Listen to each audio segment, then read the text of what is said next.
تم میں سے جو چاہے آگے بڑھے یا پیچھے ہٹے, آگے بڑھ کر نیک کام کر لے یا پیچھے ہٹ جائے نیک کاموں سے, یا آگے بڑھ کر جہنم میں جانا چاہے یا پیچھے ہٹ کر جنت میں جانا چاہے, تمہاری مرضی, تمہاری مرضی ہے. اچھا اور برا میں نے دونوں دکھا دیا. اب ایمان لانا نہیں لانا تمہارے اختیار کی بات ہے, جو کریں گے اس کے مطابق اللہ تعالیٰ تم کو کیا کریں گے, بدلا دیں گے. اچھا ایک اور بات بتا کر اپنی بات مکمل کرتا ہوں. یہاں اللہ تعالیٰ چاند کی قسم کھائے, سورج کی قسم نہیں کھائے, کیونکہ صبح کے اندر کون آ گیا, خود بخود سورج کا ذکر آ گیا.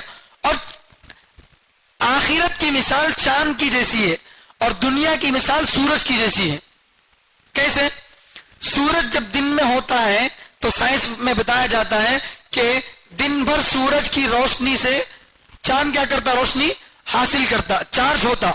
اس کے بعد رات میں کیا کرتا, چاند روشنی دیتا. اگر یہاں روشنی حاصل نہیں کیا تو وہاں روشنی بھی نہیں دیتا. اسی طرح دنیا کے اندر انسان اچھا کام کرے گا تو وہ آخرت میں اس کو ملے گا. جیسے سورج میں روشنی ہوگی اور چاند اس روشنی کو قبول کرے گا تو رات میں روشنی ملے گی, ورنہ رات میں روشنی نہیں ملے گی. اسی طرح دنیا میں آدمی اچھا کام کرے گا تو آخرت میں اس کا پھل اس کو ملے گا. یہ ایک سمجھانا ہے اللہ تعالیٰ کو. دوسری بات, جیسے چاند ہے شروع ہوتا ہے کیسا, بالکل ایک چھوٹی سی ڈالی کی شکل میں, پھر دھیرے دھیرے دھیرے بڑھتا ہے یہاں تک کہ 14ویں رات کو کیا ہو جاتا, مکمل روٹی کی طرح گول ہو جاتا ہے. پھر اس کے بعد کیا ہوتا, 15ویں تاریخ سے گھٹنا شروع ہوتا. تو اللہ تعالیٰ انسان کو مثال سمجھا رہے ہیں کہ اسی طرح انسان بھی پیدا ہوا, کچھ بھی نہیں تھا, کمزور تھا, یہ دھیرے دھیرے جوان ہوگا, پھر ایک زبردست جوانی کا وقت آئے گا, پھر اس کے اوپر بڑھاپا آتا جائے گا, یہاں تک کہ 28-27ویں تاریخ کے قریب میں تو چاند نظر ہی نہیں آتا, پوری طرح سے کیا ہو گیا, ختم ہو گیا. انسان کی زندگی بھی ایسی ہی ہے کہ انسان کو پیدا اللہ نے کیا ہے تو سورج جیسے چاند کو اللہ نے بنایا ہے, وہ ایک دن شروع ہوتا ہے تو ایک دن ڈوب بھی جاتا ہے, ختم بھی ہو جاتا ہے. اسی طرح انسان بھی ایک دن پیدا ہوا تو ایک دن کیا بھی ہو جائے گا, ختم ہو جائے گا. ختم ہو کر جائے گا کہاں, اللہ کے پاس جائے گا, آخرت میں جائے گا, جنت جہنم کی اس کے سامنے پیشی ہوگی. اس طریقے سے بہت ہی گہرے انداز میں اللہ تعالیٰ آخرت کے عقیدے کو یہاں پر بیان کر رہے ہیں اور فرما رہے ہیں اللہ تعالیٰ کہ دنیا کی مثال اندھیری رات کی طرح ہے. اندھیرا جب آتا ہے تو آدمی یہ سمجھتا ہے کہ بھئی اب یہ اندھیرے سے کیسا بچنا, کیسا مشکل, لیکن پھر جب سورج کا وقت نکلنے کا قریب ہوتا ہے تو سورج نکل جاتا ہے, سارے اندھیرے کیا ہو جاتے ہیں, ختم ہو جاتے ہیں. اسی طرح دنیا کے اندر تاریکی کے اندر آدمی ہے, جب قیامت کی آخرت کی جب صبح طلوع ہوگی تو پھر جو اس کا انکار کرتے تھے ان سب کو یقین ہو جائے گا کہ ہم جس چیز کا انکار کرتے تھے وہ تو یقینی چیز تھی, ہم نے غلط انکار کیا. اس طریقے سے یہ ساری باتیں اللہ تعالیٰ ان مثالوں میں دی ہیں. قرآن میں جہاں بھی اللہ تعالیٰ جس چیز کی قسم کھاتے ہیں وہاں اس مضمون سے اس کا بڑا گہرا تعلق ہوتا ہے. جس چیز کی جیسا بولے ویسا قسم نہیں کھاتے اللہ تعالیٰ. قیامت کے تذکرے میں چاند کی, دن کی اور رات کی, 3 چیزوں کی قسم کھائے, تینوں کا آپس میں کیا کنیکشن ہے وہ آپ کے سامنے میں بتا دیا. تو اس طریقے سے جو ہے اللہ تعالیٰ آخرت کے عقیدے کو بتا رہے ہیں. اللہ تعالیٰ سے دعا کہ اللہ تعالیٰ ہم سب کو کہنے سننے سے زیادہ عمل کرنے کی توفیق عطا فرمائے. سبحان اللہ و بحمدہ, سبحانک اللہم و بحمدک, ونشہد ان لا الہ الا انت ونستغفرک ونتوب الیک.